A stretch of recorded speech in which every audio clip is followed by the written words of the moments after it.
ఎంతసేపు మా hi Shruti. Shruti come on have the sweet have it yeah. దేనికి? నాకు మళ్ళీ ప్రమోషన్ వచ్చింది. ఏజ్ బారైతే అలాగే సార్ అంకుల్.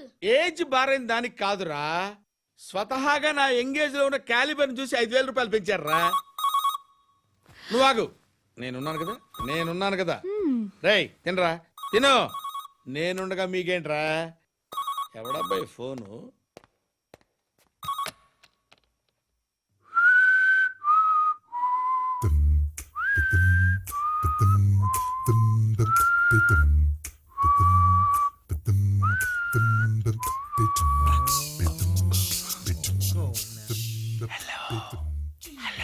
ఎవడ్రా నువ్వు? నువ్వెవడరా? ఏయ్, ఏంట్రా వాయిస్? నేను ఇన్స్పెక్టర్ పశుపతిని. సార్ సార్ సార్ సార్ నేను సార్ మీ వాచ్మెన్ అండి. నీకు ఆ ఇంట్లో పనేంట్రా? పెద్దవిడికి ఫోన్ ఇచ్చి బయటికి పో. సిస్టర్ మీకు ఫోను. ఏడు చేశాడేంటి? హలో. హాయ్ లక్ష్మి, నీ కూతురుతో మాట్లాడావా? ఇంటికి ఎప్పుడు రాను? సార్ ప్లీజ్ మమ్మల్ని వదిలేండి. మగతి కొద్దా మీ ఇద్దరికి?